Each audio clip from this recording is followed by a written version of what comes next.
Good morning. Good morning. It is good to see all of you here. It is good to see those of you at home. A hearty welcome to you too, and to those of you watching later. I'm going to light a special candle this morning.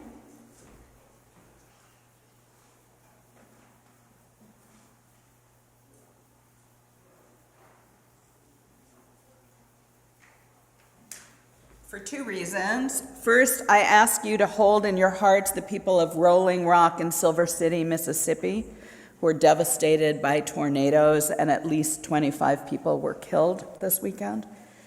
And I'm also lighting this. March 31st is Trans Day of Visibility. I think you all have been probably following the spate of anti-trans legislation that's going on around the country. There are now 18 states that are considering bills to limit the civil and social rights and medical rights of trans people. So I ask you to hold our trans siblings in your heart as well. Next slide. So I have a challenge for you. It's a challenge that's going on around the country. I'm asking you to take the April Spiritual Community Challenge, which is to make a commitment in April to come every single week to in-person worship. As you know, attendance has fell off after the pandemic around the entire country. We kind of got out of the rhythm of coming to worship every week. I know some of you at home live in other places. Some of you are ill or have chronic illnesses that prevent you from coming in person. But others of you, I think, just like being able to watch me in your pajamas. And I know that with the availability of services also playing later on in the week, it is, or in the month, it's easy to kind of get out of the habit. So the challenge for April is to make a commitment to see if you can come every single Sunday, regardless of the topic, because you are here to support each other as a community. I was asked if there would be a prize at the end. I haven't decided. I think that there's an intrinsic prize, right, for being part of this community and being here. So you're going to see this, and it will be in the flash. And those of you at home who've just gotten used to being in your pajamas watching me, please try to come in person.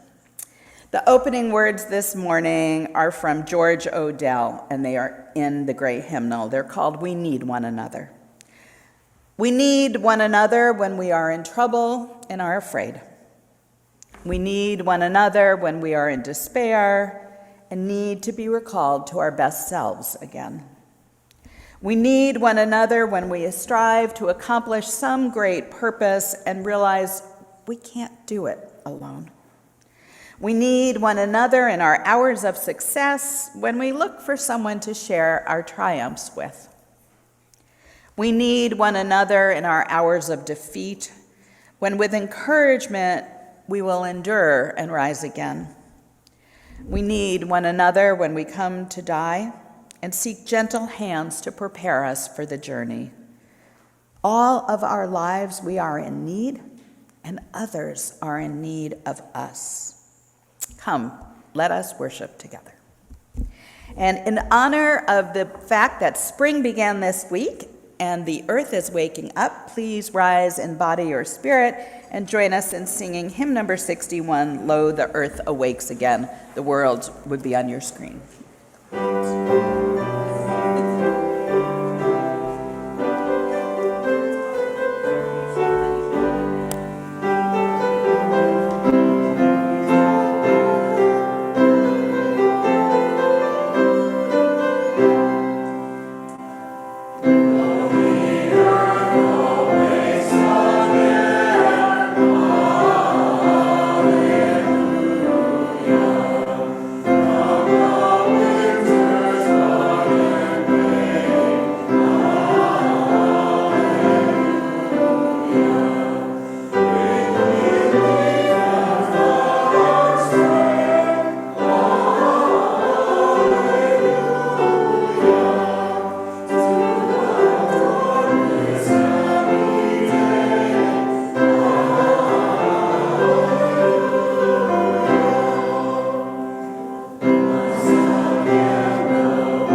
is the time in our service for the lighting of our chalice, the symbol of our faith.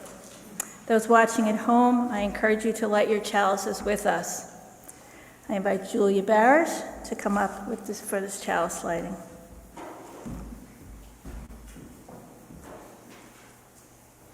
At times, our own light goes out and is rekindled by a spark from another person. Each of us has cause to think with deep gratitude of those who have lighted the flame with us. Thank you, Julia.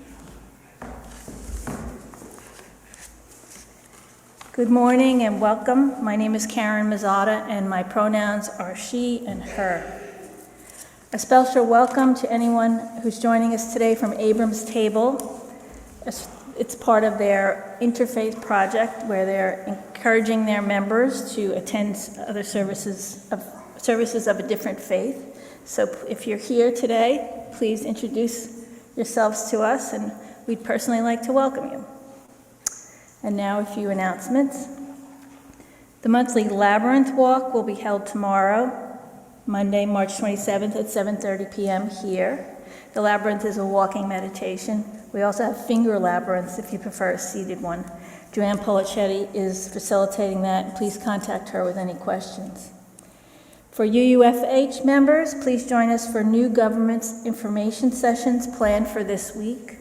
The first meeting is today, right after Sunday services, so you can pop right in, no excuses for not attending, 11:45 in person here. And the second meeting is this Tuesday, March 28th at 7:30 on Zoom. The information on that is in this week's flash. The Board of Trustees has unanimously approved a 2-year experiment to test a new governance system for UUFH. So come and learn about that, how decisions will be made, and how this affects you. Our annual spring plant sale is until April 2nd. See Debra or Cindy at the plant sale table inside for more info or check out that flash. And our 45th annual auction gala is April 29th this year. Bidding starts on the 23rd, and we need your bid items as soon as possible. Deadline for that is April 19th. There's more information in the flash. I think I got it. There's a lot this week. Now let us join in singing our affirmation. The words will be on the screen.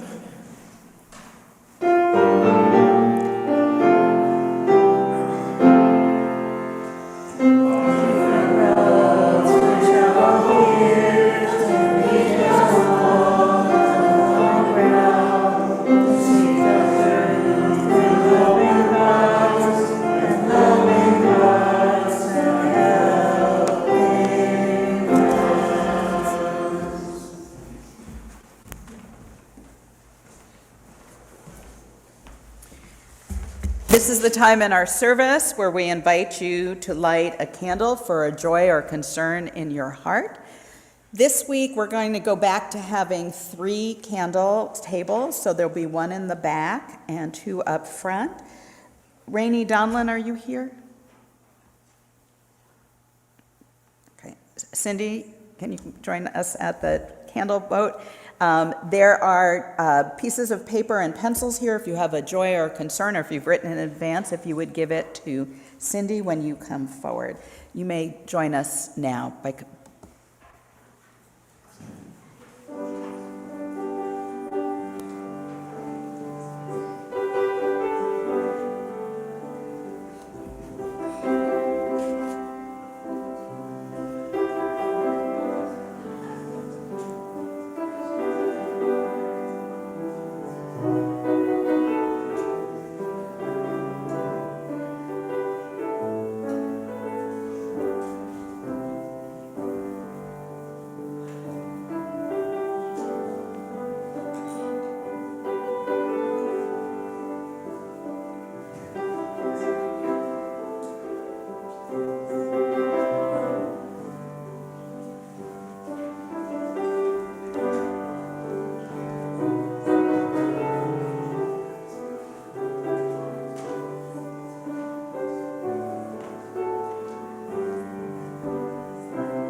David Cohn asks us to be with him and to celebrate the life of his dad, Stephen, who passed away.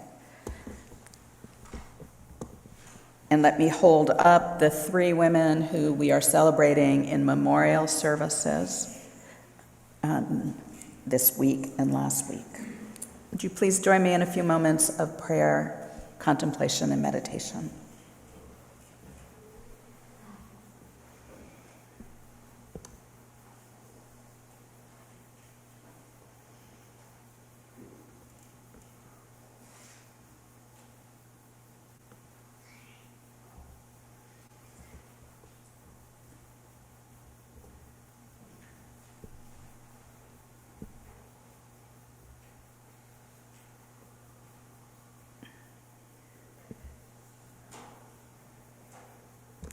Spirit of life and love, we know you by many names, or perhaps just the quiet whispering in our heart.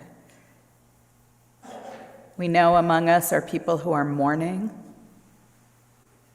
a dad, Stephen, members Ginny and Alice and Alice. We extend from this community our hearts to those suffering in southern Mississippi,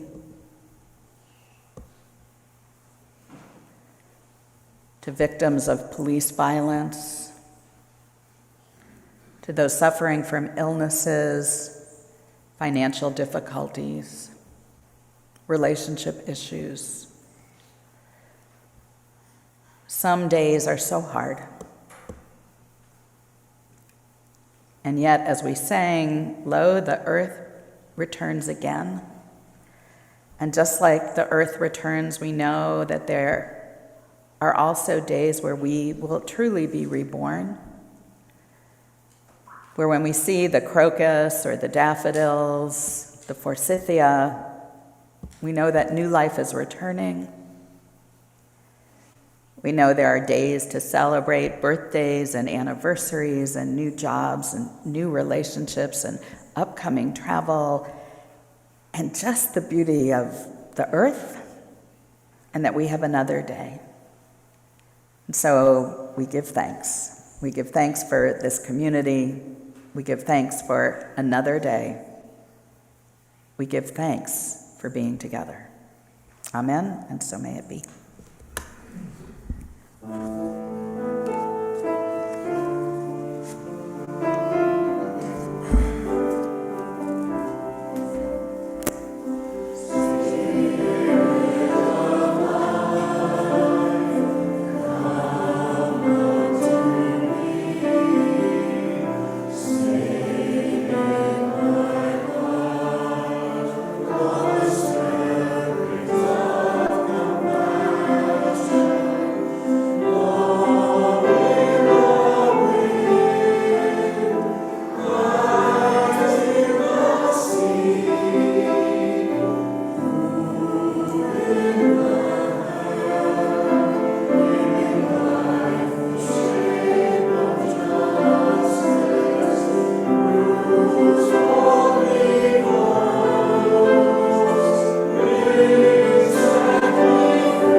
I would like to invite the young and the young at heart to join me up on these stairs.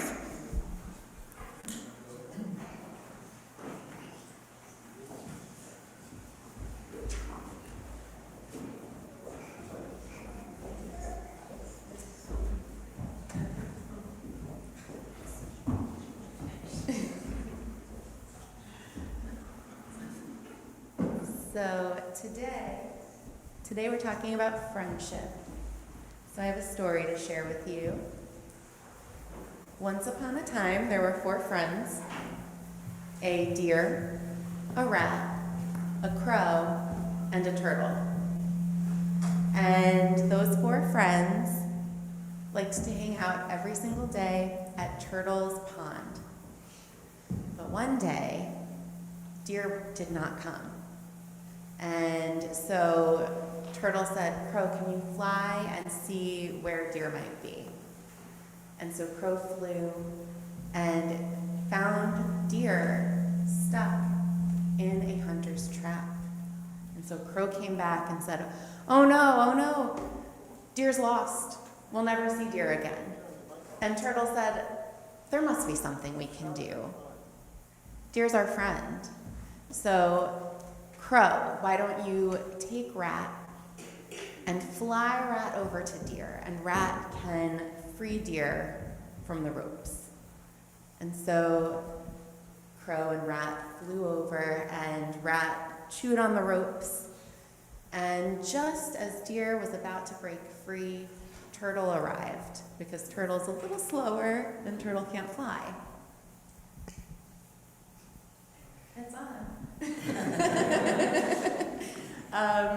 So Turtle arrived, and Deer breaks out of the trap and says, oh no, but Turtle, why did you come? Because the hunter's still out here, and I don't want you to be in danger. And Turtle said, well, I couldn't let you go through this alone. You're my friend. And then Hunter arrived. And Deer ran, and Rat scurried away and hid, and Crow flew away, and Turtle couldn't find a safe place to go. And the hunter was like, well, I don't have a deer like I thought I would, but I'll take this turtle. So he puts Turtle in his bag. And Turtle's friends see this happening, and they say, no, Turtle's always been there for us. Turtle is our friend. Turtle is the glue that holds us together. We are going to save Turtle. And so, using the plan that Turtle had put together before, Crow flew Rat over to get Turtle, and Rat chewed the bag while Deer pretended to be injured to distract the hunter. And then the hunter was like, wait, that deer, I thought I had caught that deer, and now Turtle's gone, and Crow takes Turtle and flies away, and they all have a good laugh around the pond that they like to spend time at. And everybody was safe and happy.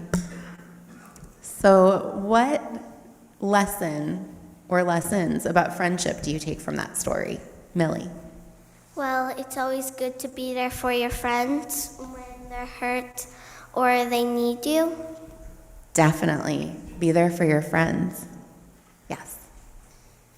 It helps learn how to be, it helps learn how to save each other whenever somebody's hurt.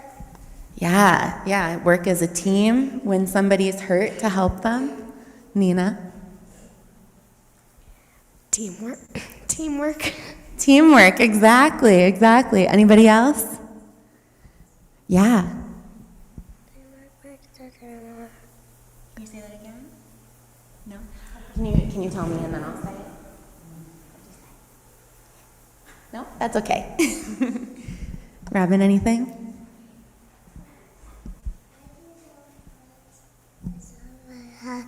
Hugging and kissing. Hugging and kissing friends. So I like that Turtle is the emotional core of the friend group. Everyone was ready to give up, but then Turtle said, no, we're gonna make this happen because we're friends. We're always gonna stick together. And then because Turtle set that example, then when Turtle needed help, instead of giving up the way maybe they would have before Turtle said, let's do this, they said, no, we're going to come together and we're going to help Turtle. And so I think you're all right. It's about friendship. It's about showing up for each other. It's about teamwork. And it's about supporting each other.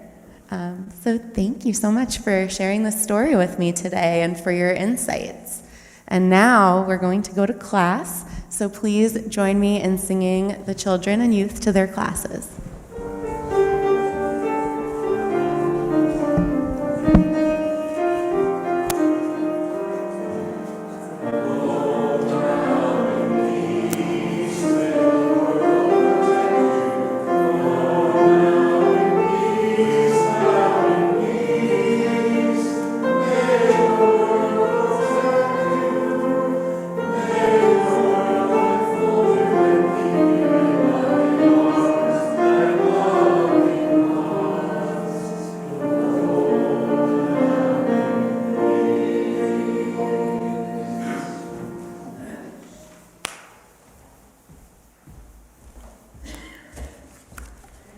now time for our split plate. Each month, we split the weekly collection with a local nonprofit or charity. This week, we're sharing with Doctors Without Borders for the Turkey-Syria earthquake response. Doctors Without Borders cares for people affected by conflict, disease outbreaks, natural and human-made disasters, and exclusion from healthcare in more than 70 countries around the world. We hope that you'll be able to give generously.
I've heard it said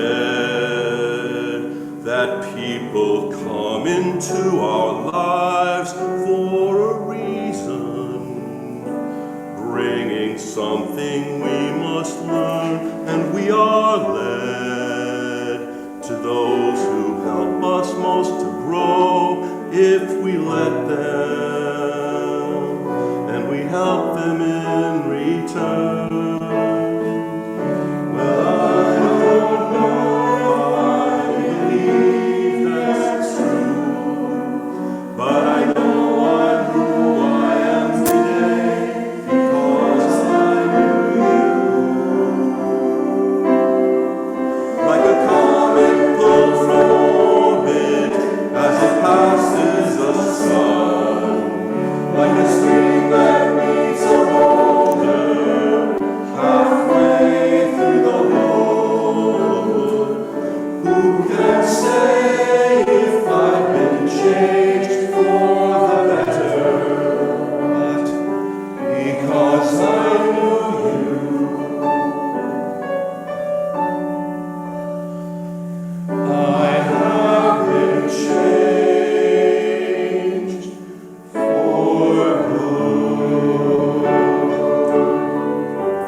Like a ship blown from its mooring.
believe I have been changed for the better. And because I knew you, because I knew you, because I knew you,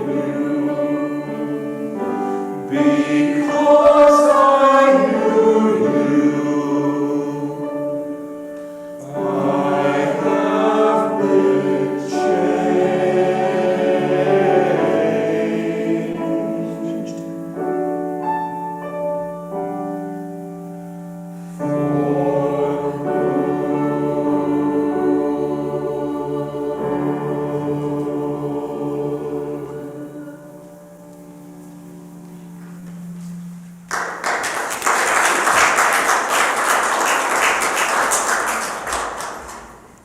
Choir, that was beautiful.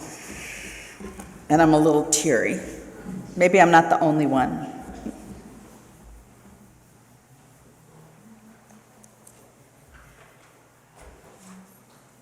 Gigi was an extraordinary woman in her 80s that I met when I was an intern minister. She was a Holocaust survivor who had been told that her cancer had returned and that although there were pain medications, there was no longer any cure. She had fought bravely through her treatments, yet when it became clear that they were no longer working, she terminated them.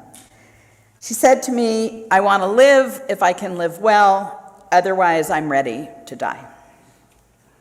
Gigi's interest in people was difficult to resist. Even though I was her intern minister, she would say to me, "We're friends, right?" Up until the very end, when I went to visit her, she would always make me tea and have Entenmann's cake. I would often have to remind both of us that we were supposed to be talking about her. She asked intern me if I would co-officiate at her funeral. So after the family had spoken, like we do here, we asked the people gathered if they would like to offer remarks, and I've never forgotten what happened. A woman stood up and said, "Gigi was my best friend." She paused and looked around. She said, "Now, I know some of you don't know who I am, and some of you were much closer to her than I was. But she was my best friend. I have never met someone who knew how to be a friend better than Gigi did." People around the room nodded. They knew she was right. Gigi had been their best friend also. In the book of Isaiah, God says of the eunuchs, the sexual minorities of their time, "I give you an everlasting name." I thought to myself, best friend is an everlasting name to strive for. Friendship is very important to me. Many years ago, I was taking a walk with my now deceased friend Liddell, who I had known since high school. That week, I had been asked to fill out a form listing my hobbies. I don't have a lot of hobbies. I told her that besides doing yoga and reading and the Sunday New York Times crossword puzzle, I couldn't really think of anything to write. And she said to me, "Debra, you have a hobby. Your friends are your hobbies." And in some ways, it's true. After my work and my partner and my children, I spend more time cultivating my friendships than just about anything else in my life. I have all sorts of friendships. I have friends I make sure I speak to at least every other week. I have friends who I see once or twice a year, but when we get together, we pick up just where we left off. Do you have those kind of friends? Now, I want to be clear, I'm not talking about acquaintances or playmates or colleagues or the 1,300 people who I'm friends with on Facebook. I'm talking about people who are truly friends, the people we share our lives and ourselves with, the people who, in Reverend Frederick Buchner's words, choose to, quote, make us part of their lives just because they feel like it.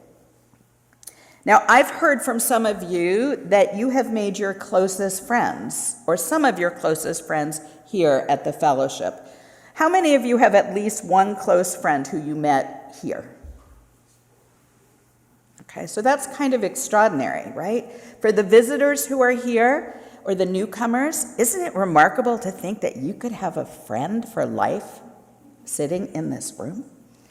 In my home church in Westport early on, we found two families who became like our family. We helped raise each other's children when they were small. We took vacations together. Now we attend our children's weddings and our parents' funerals. I think we have a lot to learn from teenagers and young adults about friendships. You may have heard teenagers or young adults use that term, friends with benefits. Yeah. So friends with benefits, in case you don't know, are trusted friends who share casual sexual behaviors without a romantic attachment. I was talking once to a Christian conservative minister about adolescent sexuality, and he said to me, "Why didn't they have that when I was growing up?" Now, I'm not suggesting you look for those kind of friends, unless you want to, of course. But there is an intensity to friendship of adolescence and young adulthood that I think we would do well to try to recapture. Like, when was the last time you sat up into the middle of the night talking with a group of friends? Or do you remember your high school best friend who you saw every day but still you got home and talked to on the phone 3 more times? Yeah. So teenagers talk about their BFFs. You know what that stands for? Best friends forever. It is a commitment to each other, to a shared future, and I hope you have some BFFs. Because you know what? Friendship actually has benefits. There are research studies that show that the more friends you have, the less likely you are to die at a young age. People with cancer and people with HIV who have strong friendships live longer. People with strong friendship networks report that they are happier than people who only have 1 or 2 friends. And as you get older, the more social connections you maintain, the happier and healthier you are likely to be. I've heard it said that we need 5 different kinds of friends. We need a chicken soup friend. That's the person who we can count on to nurture us when we are low. We need soulmates, people to share our spiritual beings. We need an intellectual friend with whom we can share ideas, books, movies, political debates, and so on. We need a fun friend, someone who enjoys the same activities we do. And we need a stretcher, someone who encourages us to be more than we think we can be in the world and in our lives. So if you think about it, do you have those different kind of friends, people who serve different roles for you? But even though I think those are true, there's something that's a little wrong with thinking categorically about friendships. One is that people change, and our friendships over time change with them. My fun friend's mother got Alzheimer's. And years later, she's begun to show some signs of Alzheimer's herself. Your chicken soup friend gets consumed with a family crisis of their own, and you need to provide the chicken soup. Your intellectual friend is the one who sits with you waiting for test results at the doctor. So long-term friendships transcend those categories, right? But the other thing that's wrong with the 5 types of friends idea is that it defines friendship as what it does for you or for us. Unitarian Ralph Waldo Emerson, in an otherwise very dense essay on friendship that I really don't recommend, but in it he wrote a proverb that you surely have heard. He said, "The only way to have a friend is to be one." See, friendship is not a passive venture. We have to show up. We have to trust and be trustworthy. We have to be willing to share ourselves. Emerson wrote, "Let us approach our friend with an audacious trust in the truth of his heart." I think trust is the core of friendship for me. It's what separates my friends from people I do things with. It's what turns a colleague into a friend, and trust takes time. I don't think we really know if someone is our friend until something happens where we learn if we can trust them with our life and our heart. a fight you come through, a crisis that they are there for or you are there for, a time they choose you. And it's true, sometimes we get burned.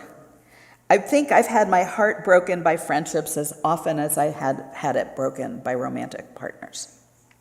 People often report that their friends fall away during a divorce or a serious illness or a problem with their children.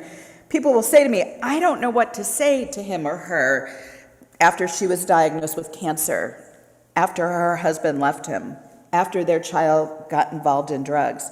What I want to share with you is what I have learned is we don't have to say anything except, I'm sorry, what can I do? I'm sorry, what can I do? Or even better, just show up and be there. Showing up, I think, is my cardinal first rule of friendship. As we waited one night for the results of a test in an emergency room, 5 of my friends sat in the ER waiting room waiting for results. A nurse said to me, "You sure have a lot of sisters." It was probably the only time I smiled that night. It gets much more difficult to make friends as we get older. How many of you have made a new close friend in the past 3 years? Okay, so quite a few of you. I think it's more challenging because we don't have some of the natural opportunities. For example, when our children are small, we often can meet people on the playground or at school. And as we get older, we don't seem to have those kind of places, although I think a worship community is one of them. I need to tell you, it's been challenging for me to make friends since I've moved here, although I am making some new friends. A new friend, in Sister Joan Chittister's word, is a pledge and a possibility. So I'm going to encourage you, no longer how long you have been here, I hope you will open yourselves up to getting to know our newer members and continue to create new friendships. I think what happens in a congregation is we become friends with a group of people and then we have enough, so we stop meeting new people. And so I want to encourage you, there are some wonderful new folks here. So be open to getting to know them and letting new friends in.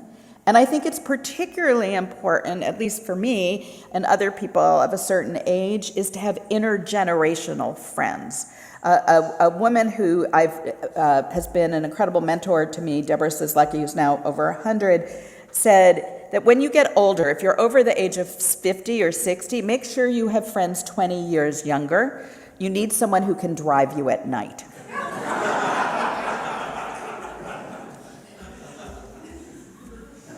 You also need someone who's going to be alive, right? So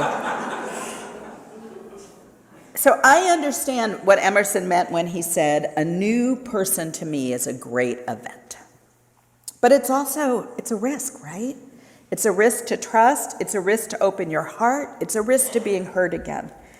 A therapist friend once suggested to me that the reason I have so many close friends is that I would be okay if somebody moved away from my inner circle.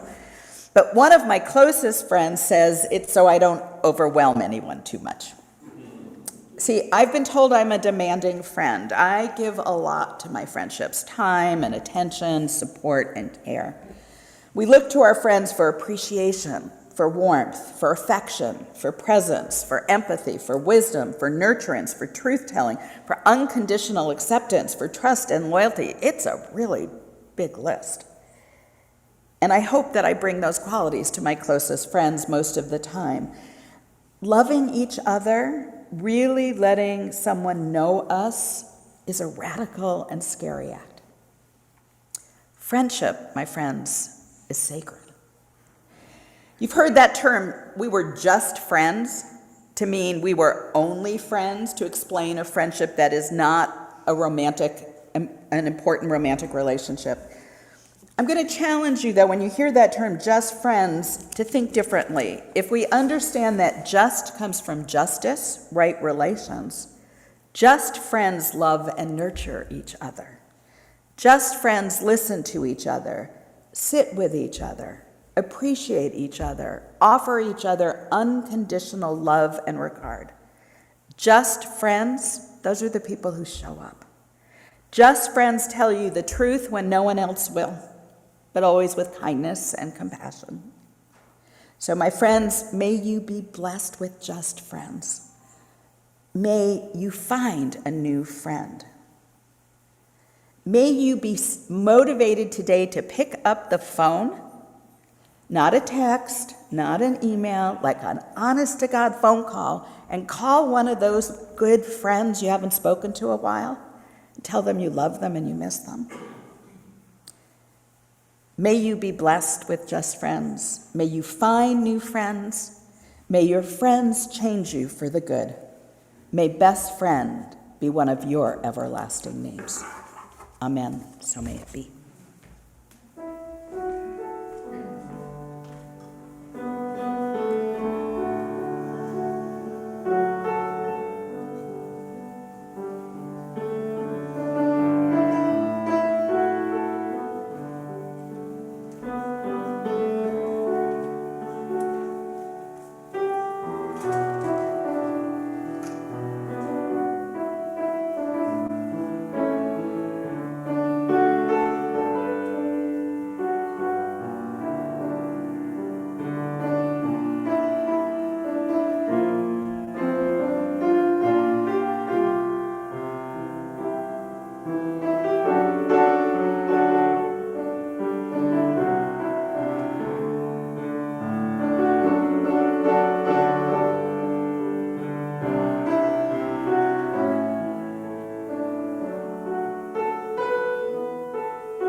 In the spirit of friendship from our hymnal, let us rise in body and spirit and sing Lean on Me along with the choir.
You can sit, thank you. I'm glad the choir had the hymnal, so that was good. The closing words are by poet John O'Donohue. May you be blessed with good friends, and may you learn to be a good friend to yourself, journeying to that place in your soul where there is love, warmth, and feeling. May this change you. May it transfigure what is negative, distant, or cold within your heart. May you be brought into real passion, kindness, and belonging. May you treasure your friends. May you be good to them. May you be there for them and receive all the challenges, truth, and light you need. May you never be isolated, but may you know the embrace of your Anamkaras, your soul friends. My friends, go in peace. May our real service begin. And now we're going to try to sing, and I hope the words will be better. You've Got a Friend by Carole King. I know you all know it. We're going to sing along with the choir and Dr. J.